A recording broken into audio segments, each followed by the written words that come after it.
everyone, Erica here with Fibers and Floss Canada. Welcome back for another episode on my YouTube channel. Thank you so much for joining me. It means so much to me that you guys are here, you tune in, and you follow along on my crafting journey. I do know that I've changed a little bit in terms of I'm not just sharing only cross stitch, so I'm going to make a point of putting in chapters. So if you are here just for cross stitch, you'll be able to see that, but I will also be sharing my regular knitting as well as any other crafts that I'm doing. So I'll start with cross stitch. Today I wanted to share one of the pieces I've worked on the most over the last couple weeks, and that's Inspired by Nature by Quaint Rose Needle Arts. This one here, you know, I really like it. I don't know if you guys are familiar with this one at all. It's stitched on two different pieces of linen.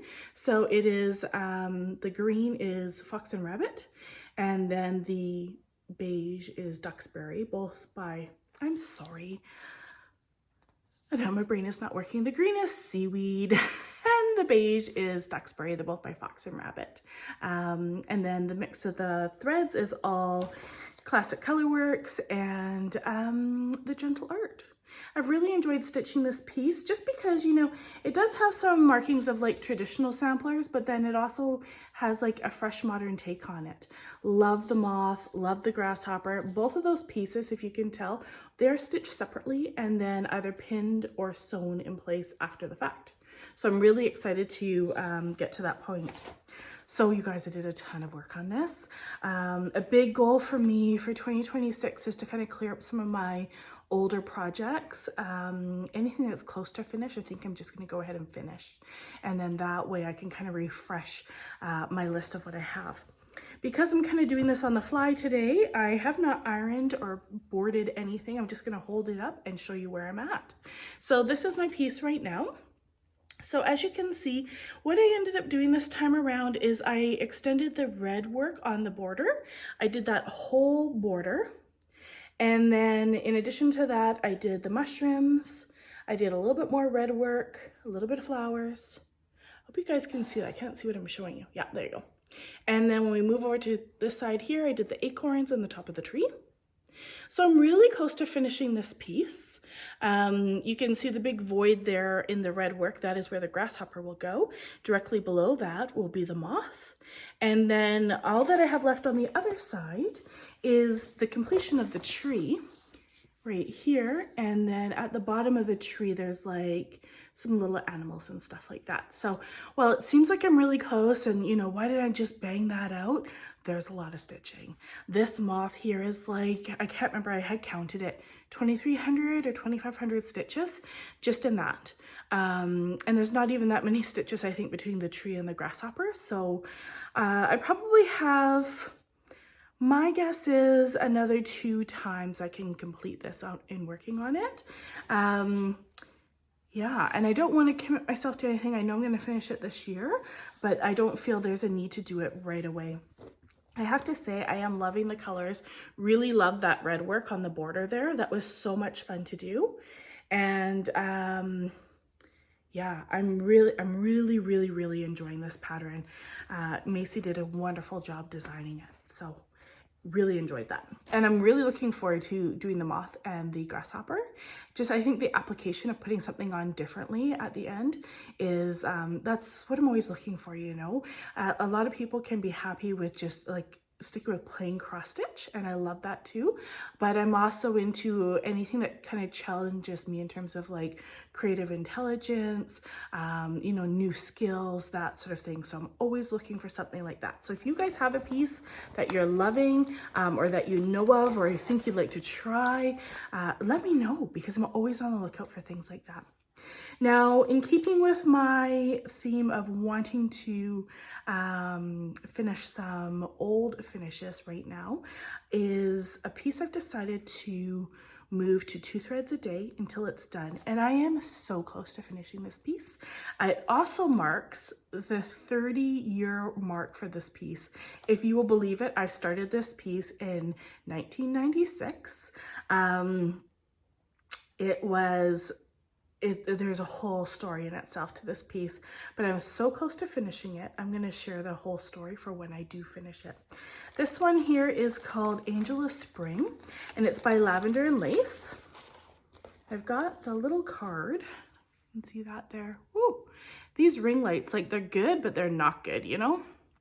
So this one here, yeah, I mean, I had started this when I was 14 years old.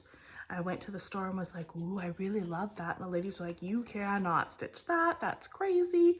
And I was like, I will take it, please. And I started it, loved it, tucked it away for many, many years. About 5 years ago. No, not 5 years ago. 2, 3 years ago, I pulled it out. It was all stained. I had to wash it up, blah, blah, blah. And so now I'm super close to finishing. So this is where I am at on my Angel of Spring. She is almost done, you guys. What I ended up working on this time was at the bottom here. So this, I can almost see through it. This linen is so fine.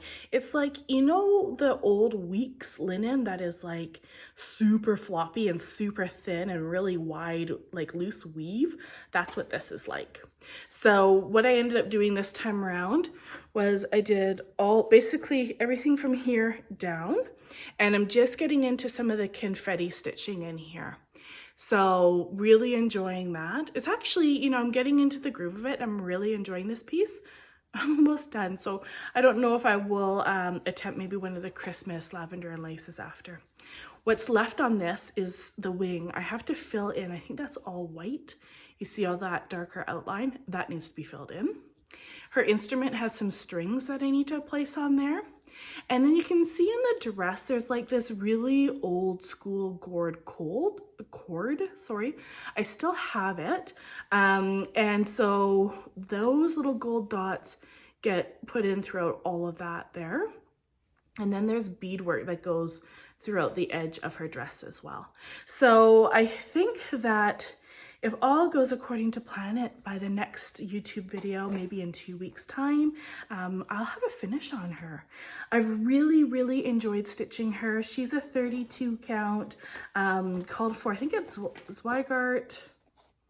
Oh, I don't have the pattern on me. I want to say it's Smoky Pearl. I'll put it in the description box, and I'm just using the called for a DMC, that gold cording. I don't even think it's a Kreinik. I think it's a DMC gold cord. And then there's called for Mill Hill beads in there. So really, I'm starting to enjoy it again, which is good because I had taken a break and it was a difficult one for me to stitch mentally. So I'm glad to be wrapping that one up. Okay, so my next stitch is a new start. And so I had started this for Valentine's Day. This is a pattern that is just, I want to use up some of the things I have in my stash. I've got some really great patterns I can't wait to dive into. And this one here is called Be Mine. It reminds me so much of those vintage Valentine's Day cards. And so this one here, I have the idea to stitch it 1/1 half cross on 28 count lugana. Yes, with the called for DMC. And I have to laugh because I have this crazy collection of DMC. I had an app I was using. Then I didn't cross stitch for like 8 months. And then now apparently that app is no longer. And so I have to download a new app. So I don't have a master list of like the DMC that I own. And so I thought, okay, no problem. I'm gonna go to the store and I'll, you know, grab what I need and I'll start it. And so I had looked at the back and was like, I'm looking at there's a couple hats I'm looking at doing right now. And you know how they have the different columns, like the DMC, the Verissois, the Soie, etc. And so in my brain, I'm in the store and I was like, yep, got all the floss, let's go home. And then I start stitching it up and I was like, wait, this is all DMC, both columns. And I only bought, you know, the first column. So I've started it, but now I've run into actually, I don't have or cannot locate a few of the colors. So I'll show you where I've got to on it. I have put about 2,000 stitches into this thing, and you guys, it is so tiny. It's gonna look like I've done 50 stitches. here you go. It's super, super small. So I don't know if you can really feel even focus that well on those stitches. I'm not sure. But they're half cross, so I'm just doing the first leg of everything with one strand of DMC. I have had a challenge too because some of it is blended floss, like this part of the heart. And so that was actually where I had started. And when I had started that part, I thought, oh, you know, I'll just start with the lighter color and then I will work my way out. But I didn't take the care to, you know, pull those 3 colors that are in the heart and take a look at it. So in hindsight, I probably should pull that out, but I'm not going to, because when you stitch 1 over 1, really on linen, it's more important. But even if you're doing it on lugana, I still stitch, my stitch path is the same as if you do needlepoint. So you're almost like working backwards over your stitches. I don't really know how to explain it verbally without showing you guys, but you can see on the back, like you can see how dense those stitches are there. Do you see that? Is it focusing? It's pretty dense. There's no way that's being picked out. So I'm just gonna leave it. I'm gonna roll with it, and yeah, it will be good though, because when it's done, I'm gonna make it into a little card. And in fact, I'm contemplating whether or not I might want to make 2 cards. So I might put this girl on one and then the boy on another. And I just would have to kind of make up the pattern in behind here and a little bit here, which is not enough to really be challenging. I think that would be quite easy to fudge that. But I want to actually have like flat folds with them that you can open up like it's a Valentine card, or perhaps just a completely hard flat piece and you turn it over like a vintage Valentine. And then on the back, you know, you can stitch in your handwriting like I'll always love you, love mom, or something like that. So that's my idea for those. I have run into needing some colors / needing to go through my stash. I will do that and get some more stitches into that before Valentine's Day. The fabric I'm using here is it's not even 28. I wanted to do 28, 1 over 1, but it's a 32, 1 over 1. And it's Gingerbread Lugana by Picture This Plus. And I definitely am using a magnifying glass for that because it's just such fine work. But I think it will be a really fun project when it's done. Okay, then this one, I was doing so much small work. I was like, you know what? I need something that's just like fun, bright. You know, I looked at my pieces as well. And, you know, what am I close to finishing? And one that I'm fairly close to finishing, which is also pretty fun and bright, is Halloween Cap by Satsuma Street. So even though this is totally not the right season, I have pulled this out and done some work on it. I first, Brenda and Laura, I can't remember which one it was. One of them went to a thrift store and found this finished pattern and bought it. And I was like, oh, it was even done on, I think this is blueberry, this fabric here. And it was just so stunning and bright colors. You know, Satsuma Street does amazing design work in terms of like her colors, the contrast, the balance. It's great. And I thought that would be a fun one for me because I do like bright colors. So I went ahead and I had ordered that. It uses just DMC, yeah, only DMC. And the fabric that I'm stitching it on is, oh yeah, I do have a tag. It's fiber on a Whim, and it's 32 count blueberry. Yeah, I'm noticing this is untied too. Look at that. Okay. So this is where I'm at. Now I do have a thread, yes, hanging because I'm just working on some fill-in work, but it's really, really close to a finish. So what I was able to do this time was I had filled in the cat. So I worked on basically her hind legs and her bum and the back of her tail. I did the edge of this tree. I did this whole tree here, and starting the outline of the cloud up top.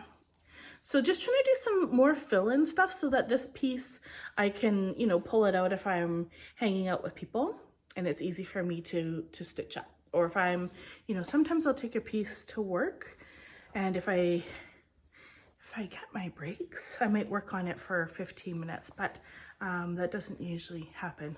So it's fun, it's bright, love it. You know, Satsuma Street is so great for those bright projects.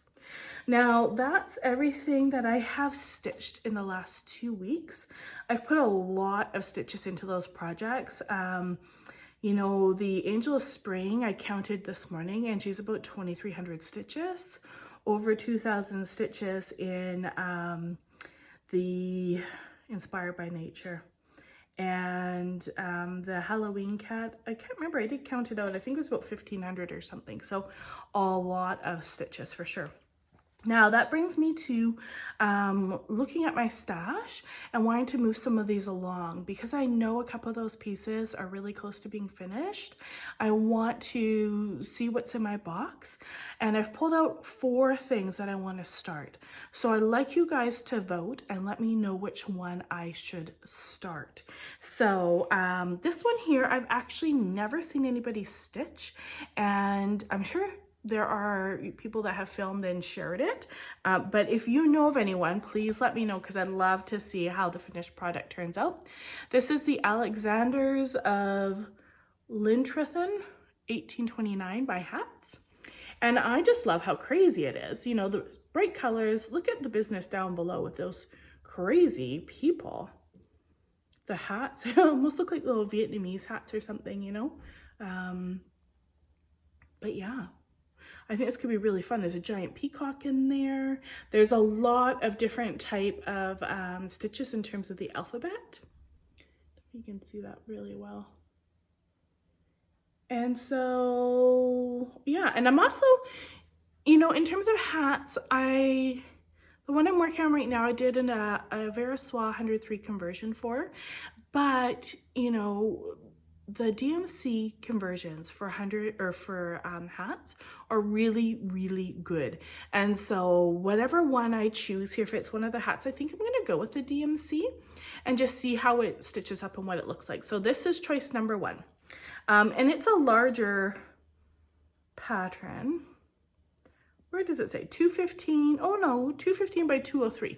So it's like, in my opinion, that's a medium pattern. Okay, so that's choice number 1.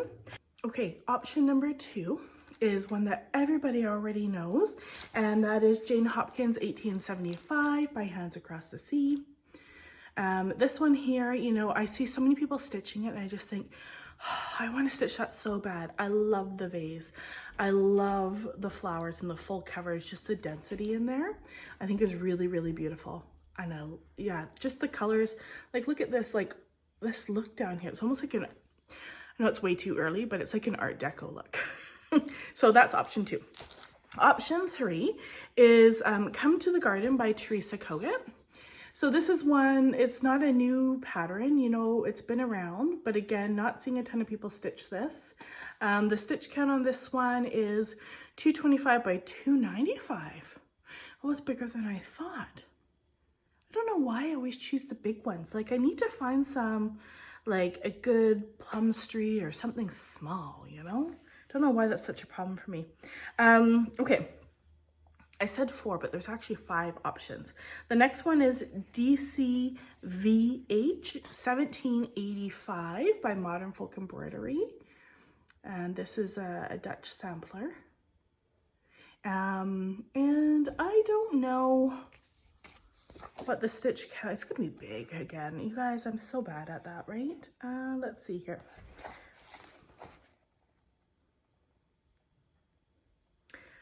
Uh, 256 by 295. So again, another large sampler. I wonder if it's gonna be too similar to Dutch Beauty though. That would be my only worry, and because of the muted colors. Or, you know, I watch like Phoebe from Moonshine Stitchery, and I'm always so inspired because quite often she doesn't use the code for colors. She just pulls from stash, and somehow, Phoebe, I don't know how you do it, but it looks amazing every single time. And I don't know if it's because all the colors that you tend to buy are colors that are just that nice, like pastel-y palette work together. I don't know, but it's so gorgeous. And so maybe I could do that with this one. I'm not sure. So that's option number 4. Okay, and the last one, option 5, I'm a little apprehensive to start this one because I've got kind of two that are similar on the go. This is Dorcas Haynes, 1720, and the Scarlet Letter. And I really like this one, but I think this one I would have to stitch it in the silk floss. And I do love it, but it is, for me, this is one of those more challenging pieces because of the stitch pathways. And Karen Combs, I think, is working on this right now. And I can't remember who it was. One of the ladies from the attic had finished this as well in the last year, which is what really turned me on to this one, because I was watching their Flosstube and you could see all the detail coming together. It was just stunning work. And I would really like to do it, but I wonder if I need to finish the Brittle Mart sampler first. I don't know if I could have kind of two thinkers going at the same time. So those are, anyways, those are the 5s that I would like to choose from. So if you guys want to help me, that would be amazing. Alexander's is 1. Jane Hopkins is 2. Come to the Garden is 3. DCVH 1875 is 4. I'd have to come up with another name for that one. And then of course, Dorcas Haynes is number 5. So vote below, let me know what you guys think, and whatever you choose, I will start after my next video. Okay, so that's all that I have for stitching today. I do have some knitting projects to share with you guys. So if you are here just for the cross stitch, thank you so much for watching. Please make sure that you like and subscribe if you like the content here, and then that way you can see more of it in your feed. And if you're here for the knitting, let's get on to that. So the first thing that I finished was another edition of the Sophie scarf. This one here, you know, they're really quick work, right? Like you can knit this up in, I don't know, the rate I go is usually about 2-3 days. But if you just had some really good chunks of time, I think you could probably knit them in a couple days. This one was knit with yarn from Yarn Indulgences. So they're back in Nova Scotia, I think, New Brunswick, back east in Canada. I will link the description below. I did go to her website recently. She didn't have a lot available, so I don't know if she's taking a break from dyeing or maybe she's mid dyeing right now. I'm not sure. It is a fingerling weight that I had held double. This particular yarn, she actually does not sell anymore. It's not on her website. I do hope that she does sell it again in the future. It's called her luxury line, and it is so soft. So it'd be lovely, and I thought it was priced quite well if she does carry it in the future. Now, in terms of all the information for the knitting, look below for needle sizes, the name of the yarn, etc., because I'm just going to do this part really quite quickly because all my kids are arriving home right now as we speak. So, a couple things. Pull this closer. My glow vest by Amy Gills of Libby on Amy is, I'm done knitting it. I just have to sew in 1001 ends and the buttons. Now, what's interesting with this one, sorry, paper crafts all over my desk too. What's interesting with this vest is that I do really love it. I love the colors. It's turned out so beautifully. I've got the pocket on the bottom. You can see the pocket there. I did it solid bright yellow, and I don't know, I may actually embroider something on it. I was kind of thinking about that ahead of time because, you know, if I did, it would have been easier to do it before I had stitched it on. But I thought to myself, you know what, that's okay. I didn't really have the creative capacity to stitch something at that time, so I just went ahead and I attached it. So really happy with how that turned out. But now I've got all these threads I have to sew in, and I've done about half of them so far. But when I did my Go-Go Dynamo shawl by Stephen West, he does the calls it the Rappin' Steven, I think, where instead of sewing your ends in, he just wraps them in the next few stitches. And so I had done that. And I don't know if you can kind of see like, yeah, right here. Can you see that? Right there, it's kind of wrapped around. And so in the beginning, when I first started this, I was wrapping a lot of it. And then towards the end, I actually wasn't sure if I was liking that, but some of them I had already cut the tails off, and so they're quite short to, you know, unpick and stitch back in. But the last half of the sweater is all, you know, properly woven in. So, and in the blocking process, like even though I've wrapped it, when you look at the back, you can't tell, like there isn't, the stitches aren't being pulled funny. It's definitely not as secure as, you know, sewing it in after when it's done. So that's okay. You know, I'm learning. It's all a new experience for sure. And I don't think I'll do that on garments so much as, you know, the shawls, or especially if you're working with like mohair or something that's a bit sticky, I think it'll be fine. But this particular wool, it is a superwash. And so it's just a bit slippier doesn't even make sense, right? But more slippery. So the yarn, all the bright yarns here you're seeing is dyed by Megan of Bramble Ridge.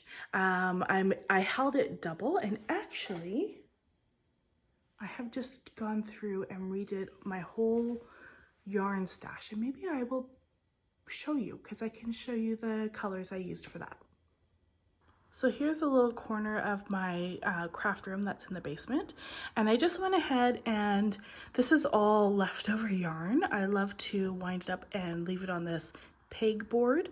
It's really great because then when I need yarn, I can just come see what I have first. But I'm finding a lot of this yarn that I have in my stash is all fingerling, and so you know, for garments that's challenging, or I'm holding double, and when I'm doing color work that's even harder. Look at this beautiful mohair. Don't you love that? I have to figure out what I'm gonna stitch with that, and that's a huge thing. And then this weekend I salvaged this old cabinet. This is one that a long time ago my husband and I had purchased and repainted as like Art Deco cabinet, but the inside of it is this like, he made it really bright green, which I thought might be great for holding some more yarn. So for the glow vest, I was using this stuff here that was custom dyed. So she ended up making it a little bit more heavy in the dots. It's called Funfetti frosting, and it's a DK, and I held that double with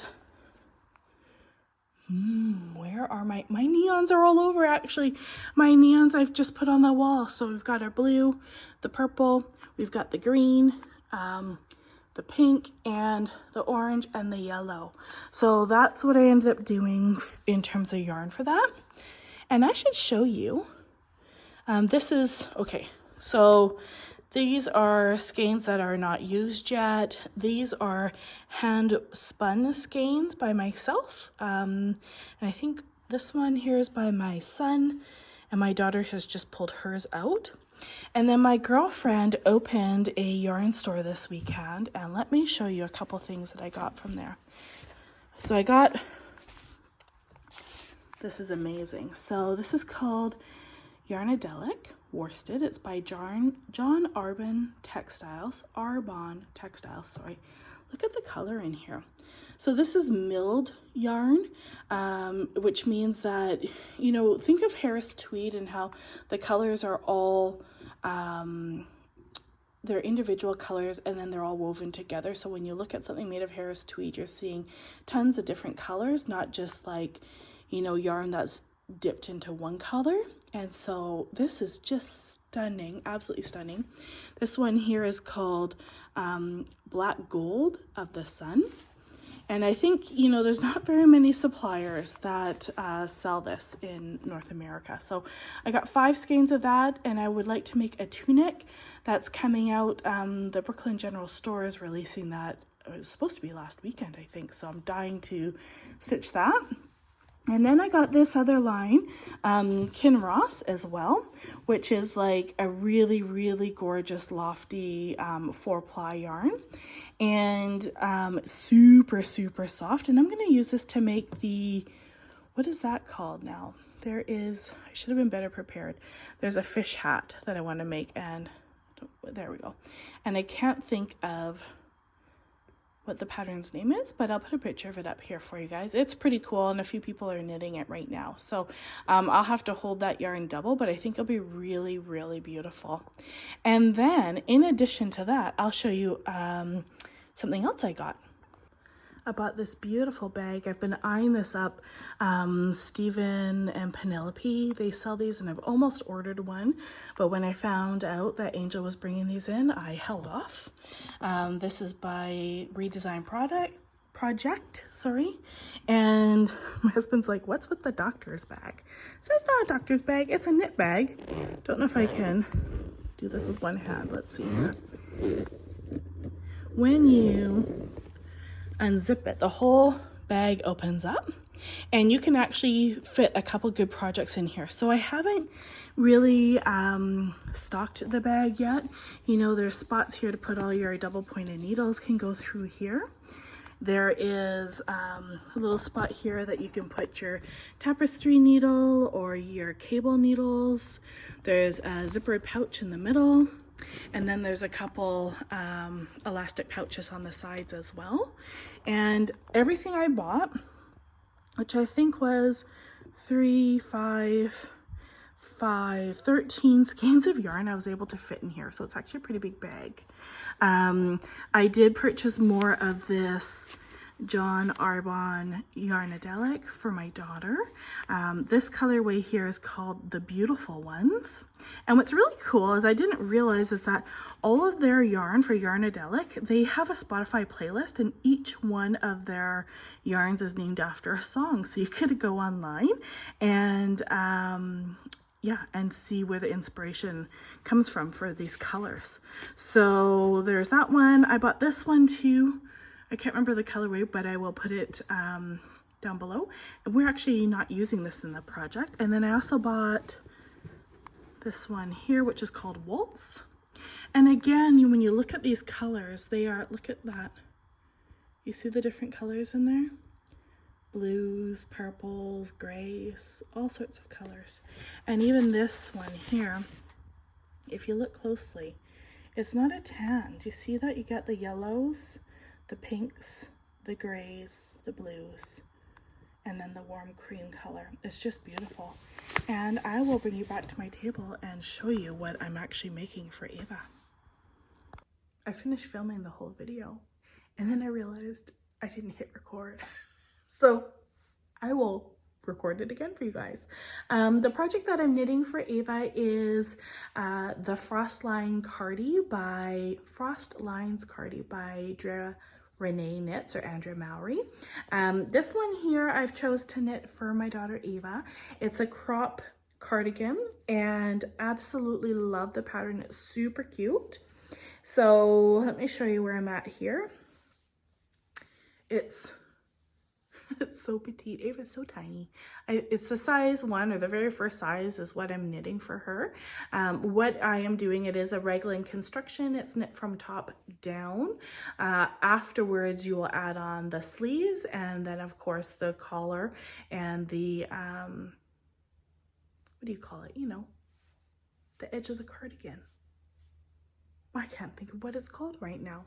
Anyways, that in itself, the collar and like the cuff area is going to be double knit. Same as what I did on my glow cardigan, except the glow, it was knit all in one round. This is added after the fact.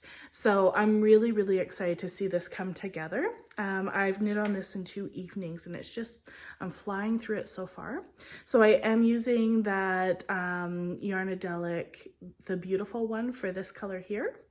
And then of course their purple is Wren. And then can you see there's like a pastel variegated yarn in there too? And that one, I've lost the tag and I can never remember the brand, but it's like Manos de Uruguay or something like that. And it's spun by the bunch of women in Uruguay. I will put it in the description below for you guys, and it is gorgeous. Look at that. It's like, it reminds me of Spin Cycle. They have the most beautiful colors. I love, love, love this yarn. So it just adds that little pop of color for her. Ooh. Oh, I just got caught on my glow sweater and made a little snag I have to fix. So yeah, that's coming along really, really beautifully. Love it. This is knit on a size 4.5 needle. And you know, I was really close to making gauge. So when I don't normally knit with worsted weight, and I started knitting with this stuff and I was like, this seems really light. And no, you know, it's just me. You know, I just remember worsted being thicker, maybe. I don't know. Maybe it was bulky I was using. And then I'm like, no, it doesn't seem right to me. I used the DK weight for my glow cardigan, and I think that was heavier than this. And so I pulled it out and I was like, the DK is definitely visually larger than this. And so I Googled it because it is worsted weight. But then I started wondering, you know, it's made in the UK. Do they, when you start dealing with things from like Scotland and stuff, sometimes they have different terminology, and so maybe they say it's worsted, but worsted, maybe it refers not just to the weight but the type of the spin that they've done. I don't know. So I looked into it, and no, so it is worsted weight, but the Yarnadelic is known to be this like 3-ply super, like it's a round super airy spin of a yarn, and it creates a very, very light worsted weight. And so some people will argue that it's even lighter than a DK, but when you look on their website, they will say that it's a light worsted, comparable to Aran weight. But again, I think you could go either way. I think you could say that this is definitely a DK weight, in my opinion. But that being said, I did knit a gauge, and I was very close. So in terms of width, I was bang on. In terms of height, I was just a little bit bigger, but not enough that if I went down a needle size, it would be a little bit smaller. So I've left it as it is. Ava's hoping for not such a cropped cardigan, so I'll just reassess the length as I'm knitting it anyways. And I don't think that gauge will really affect it. I think it will be quite fine. So really, really enjoying the yarn. Like, it's just, the colors are so beautiful. Can you see all the different colors? The pinks, the yellows. I mean, you probably can't, you know how cameras are. And then the last thing I'll share with you, because some of you may have seen it in my bag, is this thing. If you're wondering what this is, it's called a yarn butler. And I've had a few over the years. I have had, my first one was by Knit Picks, and it was like this, and it sat on a platform. And as you knit, you know, it would spin and you would get your yarn off the ball like so. And it was okay. But, you know, this part here that's screwed in would end up wobbling sometimes. It almost like it had stripped itself before I had even got it. And it was okay. I can still use it. It still functions, but it's also, you know, if you knock it or bang on it, this part's gonna it's gonna pop out. So then Chiagu makes a beautiful one, really light wood, and it has this beautiful base that's kind of like curved, and so you could, you know, put your stitch markers in there. Love it, bought it, and it wasn't weighted right for the spin. So the bearing at the bottom, I was trying to think of what it's called, was crap. Like, I would pull this and I'd have to pull real hard for it to like spin. It was like, and I was like, maybe it's just that one, I don't know. And it also was misaligned. Like, this wasn't perfectly balanced, and so as it's turning, you know, it's moving like this. And I just was really disappointed with the craftsmanship, which was surprising because Chiagu is my favorite needle. Love the craftsmanship. So I returned it. I bought a second one, the exact same problem. So I returned it. I've seen one in a store since, and I tried out of curiosity, just tried to spin it, and it was like, and I'm like, So definitely don't recommend the Chiagu ones. This one here, love this. So this one's made by Estelle Yarns. I don't know if you can see on the bottom there. Estelle Yarns. and it is magnetic. So there's a very strong magnet there and on the tip, and it literally just clicks in and it hangs. So you don't have to worry about a bearing. You don't have to worry about, you know, the spinning, things being unevenly made in terms of like the construction of the wood. It's perfect, and it just spins as you're knitting. So you don't have to worry about like your ball of yarn moving around. And if you're doing color work and you're stitching like one for one or carrying it exactly the same in terms of floats, you can actually stack them.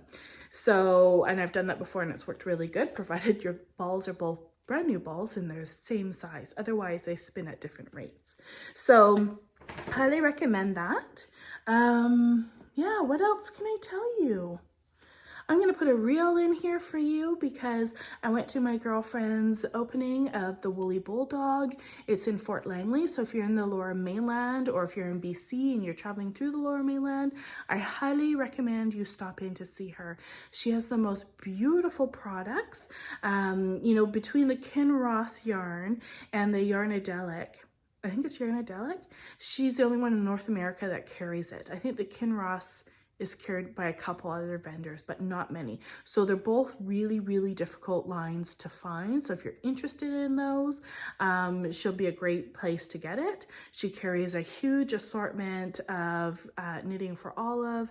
And then otherwise, everything else in there is all local Canadian made yarn. She has some local Canadian made roving and like wooden spindles for spinning. Amazing stuff. So I will insert a little reel that you guys can watch here for a shop.